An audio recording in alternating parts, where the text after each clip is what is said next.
These are some Dinar Guru updates, starting off with Mark Z via PDK. There's a lot of talk about separate baskets again.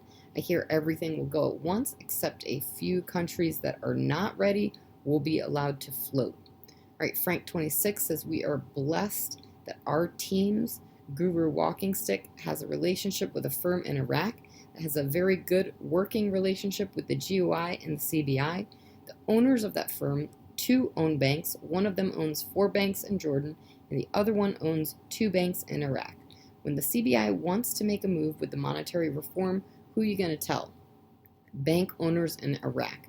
Once the CBI has a meeting with these people and they tell them what the next step is, that's public knowledge. Eventually you see it in articles, but most of the time we share it with you before you see it in articles. We've been proven correct at a very high rate. All right, Pimpy says, here's a biggie.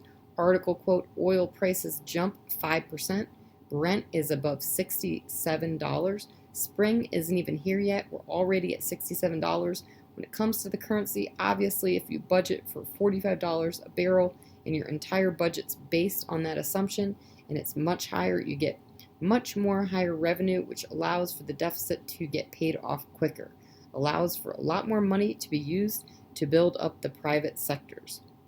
These all benefit the Iraqi dinar as the economy begins to grow. So yeah, that's exciting news. All right, Mike Cottrell, the old protocols had the baskets. Now it will basically all go at once when I put the codes in. We have all the currencies on gold-backed parity across the world. Those countries that are not ready will be put to the side to qualify later. All right, Foot Forward says the timing of the Asian basket completely is dependent on Vietnam, as is whether or not the Middle East and the Asian basket going together. If Vietnam comes to an agreement that other parties can get on board, with then until we see 2 baskets go together. All right, Mark Zeiss via PDK, what about taxes on currencies? Answer, almost all the folks I know that have been involved in this for a long time with the gold treaty, and my contacts are very involved with the new banking system, have repeatedly told me there is not supposed to be a tax on this.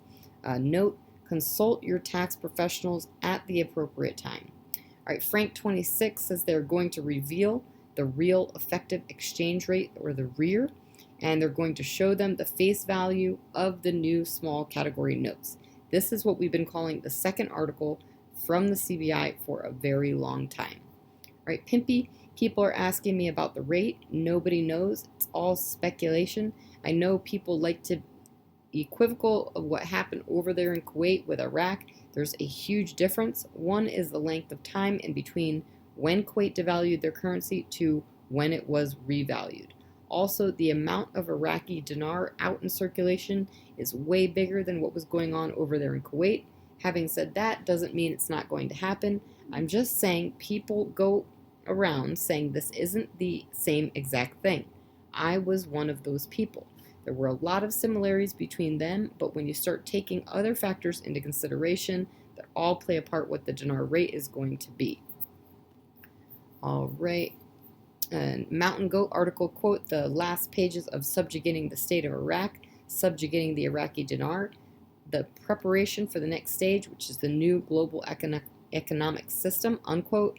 So here it is said, so let there be no doubt the purpose of what the CBI has done to temporarily devalue the dinar to 1450. Getting these notes out of circulation is needed in preparation for the next state, which is the new global economic system. In other words, global IQD currency, the reinstatement. Do you need any more proof?